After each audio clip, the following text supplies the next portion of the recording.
삶이 편해지고 좀 삶의 문제들이 조금 예전보다 이제 없어지고 했을 때 그것도 하나님의 분명한 축복입니다. 근데 저희가 삶이 편해지고 뭔가 풍족해지고 큰 어려움이 없을 때 생기는 문제가 있어요. 큰 문제가 있습니다. 어찌 보면 작아 보이지만 큰 문제가 있어요. 오늘 다윗의 이야기를 통해서 알 수가 있습니다. 다윗은 오늘 충격적인 죄를 범한 후에 이제 아무렇지도 않게 사는 모습을 볼 수가 있어요. 물론 죄책감을 가지고 있긴 했겠죠. 양심이 있었다면. 그런 것을 성경에서 알 수는 없습니다.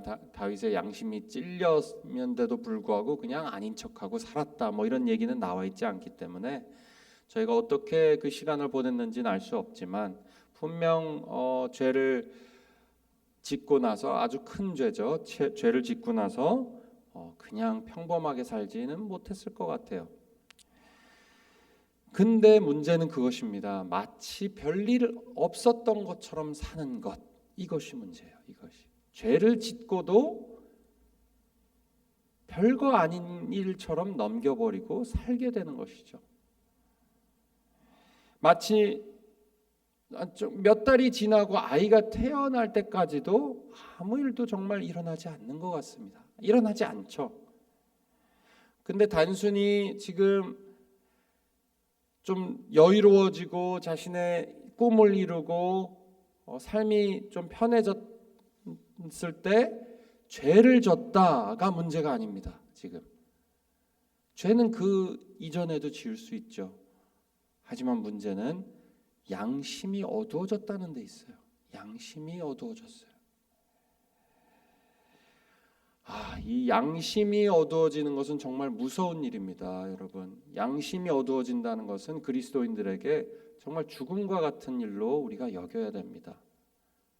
왜냐하면 이 양심을 새롭게 하시기 위해서 예수 그리스도가 오신 것이고 새로운 양심을 주시기 위해서 예수 그리스도가 그렇게 고통받고 죽기까지 하신 것이기 때문에 나의 양심이 어두워졌다? 이것은 정말 우리가 심각하게 생각해야 될 문제인 것 같습니다. 12장에 보면은 이 어두워진 양심을 어떻게 할 수 있을까요? 도대체 어떻게 할 수 있을까요? 양심이 어두워진 사람의 특징이 있어요. 오늘 1절부터 6절 보면 여호와께서 나단을 다윗에게 보내시니 저에게 이르되 하면서 한 이야기를 들려주셔요. 그대로 네가 이러이러해서 너의 죄가 이렇다라고 말씀하시지 않고 스스로 깨달을 기회를 주세요. 지금 스스로 깨닫고 자기에게 적용해서 다른 사람의 이야기 같지만 자기 이야기는 아닌 것 같지만 다른 사람의 어떤 죄악을 통해서 자신의 죄도 깨닫게 해주는 거예요. 이게 하나님의 방법이었어요. 지금도 마찬가지입니다. 이게 하나님이 우리한테 네 죄를 알렸다 하면서 단도직입적으로 말하시기보다는 다른 사람의 죄악을 통해서 혹은 다른 방법을 통해서 우리에게 나단 같은 사람을 보낸다거나 아니면 어떤 사건을 통해서 우리의 죄악을 깨닫게 하신다는 것이죠. 근데 다윗의 반응이 어떻죠? 다윗이 아주 크게 노했다고 돼 있어요. 다윗이 그 사람을 크게 노하여 나단에게 이르되 여호와의 사심을 가리켜 맹세하노니 이 일을 행한 사람은 마땅히 죽을 자라. 이게 죽을 죄였을까요? 그 스토리에 나오는 보상하고 아주 악하긴 하죠. 아주 치사한 것이긴 하죠. 자기는 많은데 가난한 사람의 자기 양들을 아끼고 그나마 가난한 사람이 하나밖에 없는 양을 잡아다가 이제 대접하는 그렇게 죽을 목숨을 내놔야 되는 죄처럼 보이지는 않습니다. 근데 다윗은 죽여야 된다고 얘기를 해요. 이 양심이 무뎌진 사람의 특징이 아주 적나라하게 나옵니다. 뭐죠? 나의 죄악은 잘 보이지 않아요. 나의 죄는 잘 보이지 않아요. 근데 다른 사람의 죄가 아주 크게 보입니다. 아주 죽일 만큼 죽일 만한 것도 아닌데 마치 죽일 사람처럼 크게 보여요. 이것이 양심이 무뎌진 사람들의 특징이라 말합니다. 지금 우리는 어떻죠? 하나님께서 우리의 삶 속에서 우리의 죄를 대면하게 해주시는 분입니다. 우리의 자신을 돌아보게 하시는 분이죠. 어떤 사건을 통해서, 그래 때로는 다른 사람들의 무너짐, 떨어짐, 그리고 죄 짓는 것을 보면서 우리에게도 말씀하세요. 그냥 저 사람 저거 봐라, 너는 저러지 마라, 단순히 그게 아닙니다. 절대로 아니에요. 너의 죄악도 봐라 라는 것이죠. 내 마음속으로 하나님이 얘기하실 때가 있어요. 어떨 때 우리의 죄성을 우리가 깨달을 수 있을까요? 항상 그런 건 아니지만 우린 많은 경우에 아주 정말 10번에 9번 이상은 죄악, 우리의 죄성 때문에, 우리에게 아직 해결되지 않은 죄가 있기 때문에 우리는 화를 냅니다. 대부분의 우리가 화를 내는 것들, 내 안에 죄악이 아직도 있기 때문인 경우가 많아요. 그래서 내가 무엇 때문에 굉장히 화가 난다, 어떤 얘기만 들으면 화가 난다, 혹은 어떤 사람이 나에게 저 얘기만 하면 나는 너무 화가 난다 했을 때 그 사람의 잘못됨보다 우선은 내 자신을 돌아봐야 돼요. 내가 왜 화가 나는가? 물론 화 자체가 문제는 아닙니다. 거룩한 화도 있죠.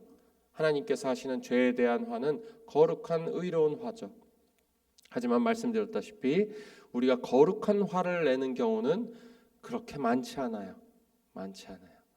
대부분의 우리의 죄성과 우리의 참지 못함, 마음이 좁음, 긍휼히 여기지 못하는 마음, 불쌍히 여기지 못하는 마음, 이런 것들이겠죠. 그리고 무언가 때문에 우리가 또 화뿐만 아니라 조급해할 때 내 마음에 조급함이 있는가, 무언가에 대해서 조급함이 어떻죠? 또 불안하죠.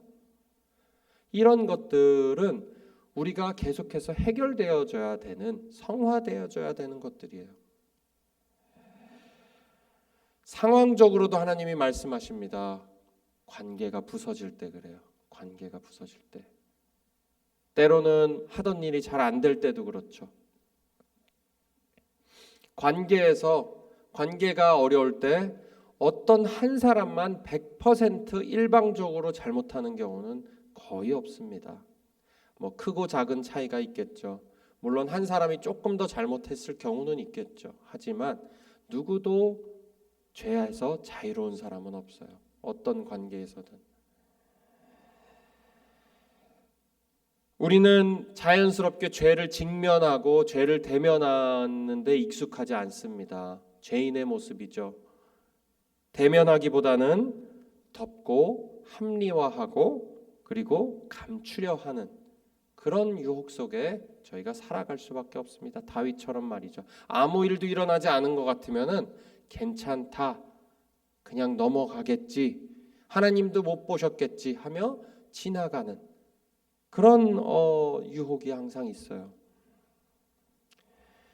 그렇게 되면 우리가 종교적인 겉모습은 잘 유지할 수 있지만 안으로는 정말 마음이 점점 굳어지고 회개가 없고 그리고 무엇보다 죄책감을 계속 가지고 살아갈 수밖에 없습니다. 그래서 죄를 대면하는 게 굉장히 중요합니다. 우리에게는. 죄는 우리가 생각하는 것보다 훨씬 파괴적이고 아주 무서운 것이라는 것을 우리가 알 수 있습니다. 생명을 앗아갈 수 있는, 생명을 대신 내놔야 되는 그런 무게감을 가지는 것을 알 수 있죠. 우리가 죄를 그냥 파묻고 지나가게 되면은 여러 가지 우리 삶의 문제들이 고스란히 나타나게 돼 있습니다. 바로는 안 나타날 수 있죠. 하나님과의 무엇보다 관계에 서먹함이 생기죠. 하나님과 관계에 금이 가죠. 그 영적인 어떤 예민한 감각을 마비시킵니다. 그리고 양심의 말씀드린 것처럼 그 무게에 짓눌리죠. 그리고 기쁨이 없어요. 기쁨이 없게 돼요. 내 죄 안에 죄악을 죄책감을 가지고 산다는 것은 곧 기쁨일 수 없는 것입니다. 기쁨을 앗아가죠.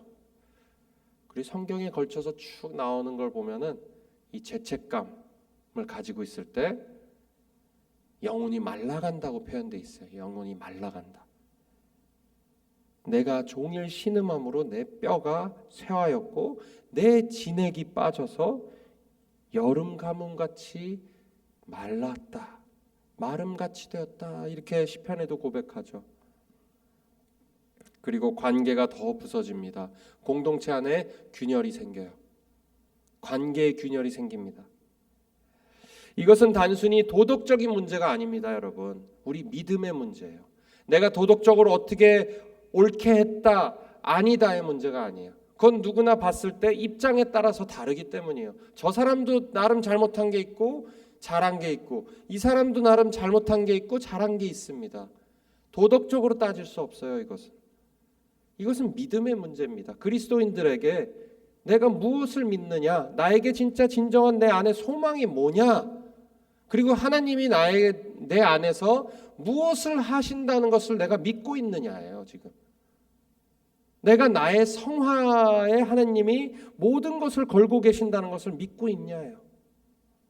단순히 내가 무엇을 하냐, 액션에 관심이 있으신 게 아니라 나의 마음에 더 많이 관심이 있으시다는 것을 우리가 믿느냐예요.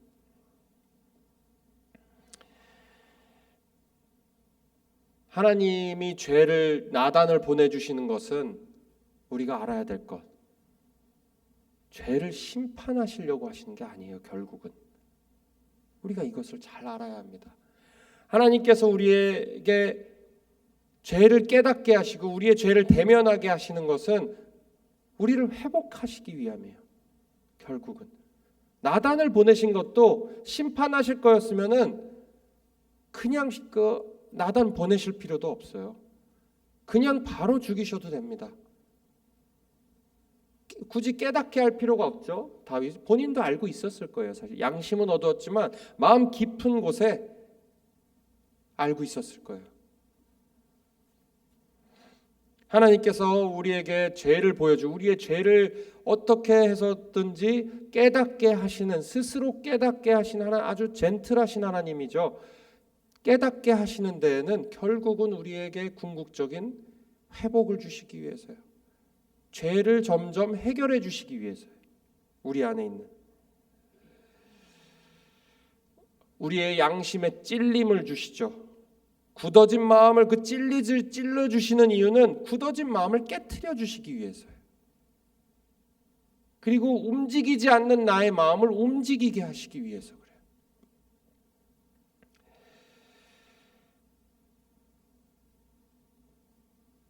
나단은 그래서 당신이 그 사람이라 이렇게 촌철살인의 말을 아직도 깨닫지 못할 때, 혼자 분노하고 있을 때 이렇게 당신이 그 사람이라 이렇게 얘기하죠. 다윗은 그때 바로 어떻게 하죠? 내가 죄를 지었습니다. 내가 주에게 죄를 범했습니다. 그래서 하나님이 이렇게 찌르실 때 우리가 해야 될 일은 뭐죠? 고백이에요. 고백. 마음으로 깨닫고 마음으로 내 죄악을 인정하고 입으로 고백하는 것이 너무 중요합니다. 그러지 않고서는 내 죄가 고백되어지지도 않고 인정되지도 않아요. 그게 참 우리 언어와 말과 이 마음과 우리 말에는 아주 끊을 수 없는 연결고리가 돼 있어요. 우리의 마음과 입. 성경에 걸쳐서 예수님도 하셨죠. 더러운 것을 네가 말하는 것은 그냥 단순한 말실수가 아니라 마음에 가득한 것을 말합니다. 야고보서도 잘 나와 있죠. 바다에서 항해를 하는 그 큰 배도 그 움직이는 것이 뭐죠? 그냥 키 하나예요. 그 방향 바꾸는 거는 작은 것이요. 온 불을 태우는 것, 온 산을 불태우는 것도 뭐죠? 작은 불씨 하나예요. 그런 것처럼 입술로 고백하는 것, 나의 죄악을 입술로 고백하는 것, 마음으로 깨닫고 입술로 고백하는 것이 너무너무 중요합니다. 내가 여호와께 죄를 범하였노라. 하나님께서 구하시는 것은 우리에게 잘하고 완벽하고 모든 것이 완벽해 보이고 잘하는 것이 아니에요. 상한 심령이라 그러셨어요. 그냥 모두에게 죄가 있기 때문이에요. 모두는 마음속에 죄악이 있어요. 하나님께서 원하시는 것은 아닌 것처럼 완벽하게 보이고 살아가는 것이 아니에요. 신앙생활을 진정한 핵심은 내가 주일 성수하고 지켜야 될 것들을 잘 지키고 그런 것에 본질적인 것이 있죠. 그런 것이 중요하지 않다는 것이 아닙니다. 본질적인 것이 어디에 있느냐? 하나님한테 우리가 상한 심령으로 하나님한테 가는 거예요. 이것이 바로 상한 심령이다. 내 죄악을 내가 스스로 깨닫고 내가 하나님께 입으로 고백해서 하나님께 나가는 거예요. 스스로 깨닫는 죄가 아주 은혜로운 것입니다. 사실은 때로는 우리가 마음에 상처를 입혀서 정말 강한 방법으로 깨닫게 하시기도 하죠. 근데 아마 그것은 귀머거리가 돼버린 저희에게 그동안 여러 기회를 주시고 깨달을 수 있는 기회를 주셨음에도 불구하고 어두워진 양심 때문에 결국은 너 그 사람이 너니라 라고 말씀하신 하나님의 음성일지 모릅니다. 사실은 앞에 가보면은요, 다윗이 죄를 짓지 않을 수 있는 기회를 계속 줬어요. 더 큰 죄를 짓지 않는. 우리아의 아내를 범했죠, 밧세바를. 그러고 나서 죽일 필요까지는 없었어요. 사실 왕이잖아요. 근데 자기의 죄를 감추기 위해서 계속해서 계획을 합니다. 여러분, 요즘이었으면 이건 그냥 사형입니다. 혹은 무기징역이죠. 그래서 세상의 규탄을 아주 몬스터다, 악한 사람이다, 악한 사람 중에 악한 사람이야 라고 지탄을 받았을 사람이에요. 그런 죄악입니다. 지금 생각해 보시면은 미국에서 만약 이런 죄를 졌으면은 최고형이 내려집니다. 최고형. 하지만 오늘의 사실 설교 제목은 하나님의 능력이죠. 약한 다윗을 통해서 드러난 하나님의 능력. 오늘은 용서하시는 능력이에요. 용서하시는 능력. 여러분, 이 용서라는 것이요, 사실 간단하지가 않습니다. 우리는 진정으로 용서할 수 있는 사람이 아니에요. 그런 능력이 없어요. 죄를 용서할 수 있는 능력이 없어요. 저희는. 이게 무슨 소리일까요? 그냥 내가 용서하면 되는 거 아닙니까? 내가 그냥 잊어버리거나 그냥 내가 그냥 용서합니다 말하면 되는 것 아닙니까? 그렇지가 않아요. 마음으로 용서하는 것, 진정으로 용서하는 것, 죄를 용서하는 것 사람이 할 수 없어요. 누군가가 나를 죄를 범했을 때 내가 마음으로 용서한다는 말을 가지려고 노력은 해볼 수 있겠죠. 하지만 돌아서면은 그 용서 마음이 사라지는 것이 우리 마음이에요. 용서는 굉장히 영적인 것입니다. 용서는 도덕적인 것도 아니에요. 도덕적인 것은 어떻게 처벌을 할 수 있죠? 법으로 하나님께서도 처벌을 하시죠. 용서라는 것은 영적인 것이에요. 실제적인 죄에 대한 처벌과는 다릅니다. 내 자식을 죽인 살인자가 법정 최고형을 받았다고 해서 그것이 마음으로 용서가 될까요? 그렇지 않아요. 아무리 그 사람이 더 괴롭게 죽고 그 사람의 자식들도 똑같이 아니면 더 괴롭게 고통을 받게 한들 그것이 용서가 될까요? 용서는 이렇게 어렵습니다. 불가능한 것이라는 걸 우리가 알아야 돼요. 근데 하나님한테만 이 용서의 힘이 있습니다, 여러분. 우리의 마음의 죄책감을 용서하는 것은 하나님이세요, 하나님. 죄책감의 마음을 완전히 없애주실 수 있는 것은 그 길트라 그러죠. 죄악을 도말하실 수 있는 것은 인간이 할 수 없습니다. 내 스스로도 할 수 없어요. 그리고 누군가가 해줄 수도 없습니다. 하나님밖에 할 수 없어요. 이것이 오늘의 주제입니다. 용서하시는 하나님의 능력.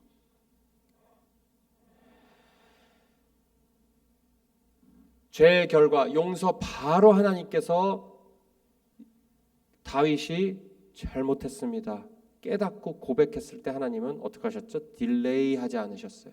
바로 용서해 주셨어요. 나단이 뭐라 그랬죠? 하나님이 여호와께서 당신의 죄를 용서해 주셨습니다. 근데 그 다음에 뭐죠? 하지만 죄의 결과는 반드시 올 거예요. 치러야 될 것이에요. 당신의 아들이 죽을 것이고, 그리고 당신의 가정에서 칼이 떠나지 않을 것이다. 그리고 큰 수치를 당할 것이다. 자, 이걸 우리가 어떻게 이해해야 될까요? 용서하셨으면은 그냥 끝나야 되는 것 아닙니까? 그래서 우리가 참 이 영적 원리를 잘 몰라요. 의로운 분이십니다. 죄악을 절대로 그대로 내버려 두시지 않는 분이에요. 만약 내버려 두셨다면 그건 의롭지 않으신 거예요. 살인자가 그대로 형벌을 받지 않고 그대로 있었다, 그냥 없는 것처럼 해줬다, 말이 안 되는 것이죠. 누구든 그렇게 여길 것이에요. 하물며 의로우신, 인간보다 의로우신 하나님께서 그것을 그냥 오케이 하고 넘기시는 분일까요? 그렇지 않습니다. 누군가의 죄로 인해서 죄 없는 아들이 죽었어요. 지금 그 태어날 밧세바의 첫 아들이 죄가 있었을까요? 무슨 언제나 죄성은 있었겠죠, 당연히. 하지만 자신이 죄 지었지 않은 죄로 지금 병들어서 죽었어요. 이것이 하나님께서 회복을 이루시는 방법이라는 것을 오늘 우리가 다시 한번 깨닫습니다. 그러고 나서 새 생명을 주셨어요. 새 생명을 주셨어요. 고통 뒤에 새 생명을 주셨습니다. 그래서 하나님이 여기서 우리가 볼 수 있는 것은 이거예요. 의로우신 하나님이요, 타협이 불가능한 순수한 영광의 의로우심. 근데 at the same time 뭐죠? 동시에 사랑하시는 하나님이에요. 긍휼히 여기시는 하나님이에요. 용서하시는 하나님이에요. 이 두 개는 근데 여러분 잘 생각해 보시면 같이 갈 수가 없습니다. 하나가 될 수가 없어요. 사랑하면 그냥 용서해 줘야 되고, 의로우면 그냥 처벌해야 되죠. 근데 이것이 하나님한테는 가능했어요. 그리고 그 가능한 절정이 무엇이죠? 바로 십자가입니다. 십자가에 자신이 내려와서, 제가 예전에도 말씀드렸지만 저지요, 심판자의 옷을 입고 사형을 선고하고 자신이 심판자의 옷을 벗고 심판대에 올라가서 자신이 그 내린 형벌을 자기가 받은 거예요. 대신에, 죄인 대신에. 이것이 우리의 용서의 본질입니다. 그래서 우리에겐 이게 그럼 어떤 의미일까요? 우리에게 새 생명을 주시는 하나님이라는 것을 우리가 오늘 다시 한번 생각해 봐야 합니다. 다시 한번 믿어야 돼요. 그리스도가 우리를 죄의 능력은 뭐죠? 죄는 항상 그래요. 노예로 만드는 힘이 있어요. 그 안에 그냥 잡아놓는 힘이 있습니다. 죄는. 그리스도가 이 죄의 능력으로부터 우리를 해방했다 그랬죠.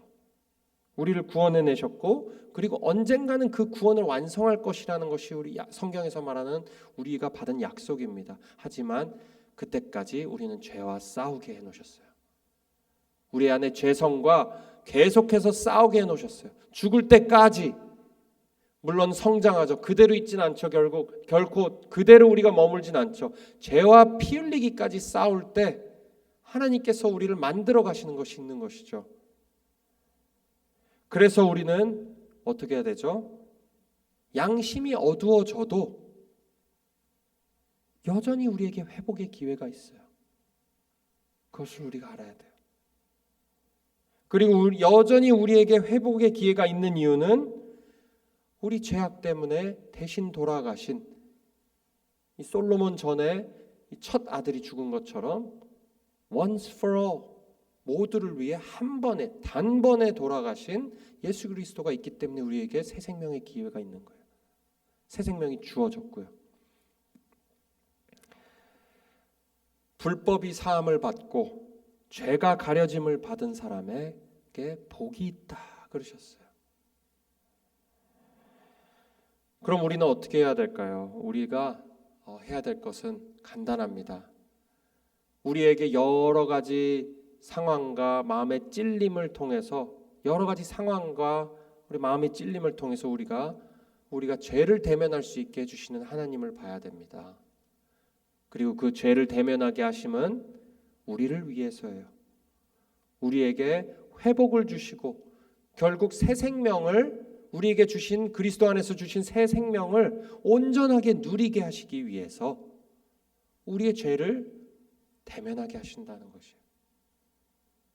우리가 죄를 대면했을 때 우리는 마음으로 그 죄를 깨닫고 우리를 용서하시길 기다리시고 또 우리에게 새 생명을 인조이하고 새롭게 시작할 수 있는 마음을 새롭게 하시는 그 죄책감을 없애주시는 하나님을 매일 만나시는 마음으로 인정하고 죄를 고백해서 날마다 새로워지시고 깨끗해지시는 마음을 경험하시는 우리 모두가 되시기를, 그래서 주님이 주시는 평안을 마음껏 누리시는 새 생명을 누리시는 우리 모두가 되시기를 주의 이름으로 축원합니다. 제가 기도하겠습니다. 하나님 아버지, 우리는 여러 가지 삶의 문제들, 어려움을 안고 살아갑니다. 해결되지 않는 문제들, 마음속 깊은 곳에 가지고 있는 우리의 죄책감들, 우리 스스로를 탓할 때가 있습니다. 때로는 다른 사람을 탓할 때가 있습니다. 하지만 그런 와중에도 우리는 우리 마음속에 어두워진 양심을 봅니다. 하나님, 저에게 은혜 베풀어 주셔서 저의 어두워진 양심을 밝히 비춰주시고 굳은 마음을 깨뜨려 주시고 차가워진 마음을 녹여주셔서 무엇보다 다른 사람의 죄악보다 내 눈에 있는 들보를 볼 수 있는 은혜를 주시고 그 죄악을 대면했을 때 내가 절망하는 것이 아니라 그리스도의 절망을 보게 해주시고 그리스도의 희생과 그리스도의 죽음을 보게 하셔서 나의 죄악 때문에 그리스도가 대신 돌아가셨구나. 다윗이 자신의 아들이 끙끙 앓고 있는 자신의 죄악 때문에 죽음 문턱에 서 있는 그것을 보고 느끼는 마음을 저희에게도 주셔서 하나님, 마음으로 죄악이 깨달아지게 하시고 후회되게 하시고 그래서 아버지 주님 앞에 입으로 고백하게 하셔서 그 죄악 용서받게 하시옵소서. 우리 마음속 깊이 있는 죄악들 모두 도말하여 주시고 우리가 피 흘리기까지 싸울 수 있는 힘 주시고 지혜 주시옵소서. 관계 속에서 여러 가지 상황 속에서 우리가 무엇을 하든지 죄가 없이 죄책감 없이 주님 앞에 용서받고 새 생명을 누리는 우리 모두 될 수 있도록 하나님께서 역사하여 주시옵소서. 주님께 우리의 삶을 전부 드립니다. 부분만이 아니라 우리의 마음속 깊은 죄악까지도 모두 드리오니 주님께서 우리를 깨끗하게 해주시고 언제나 깨끗한 마음으로 살아갈 수 있게 도와주시옵소서. 예수 그리스도의 이름으로 간절히 기도드리옵나이다. 아멘. 기도하시고 돌아가시면 되겠습니다.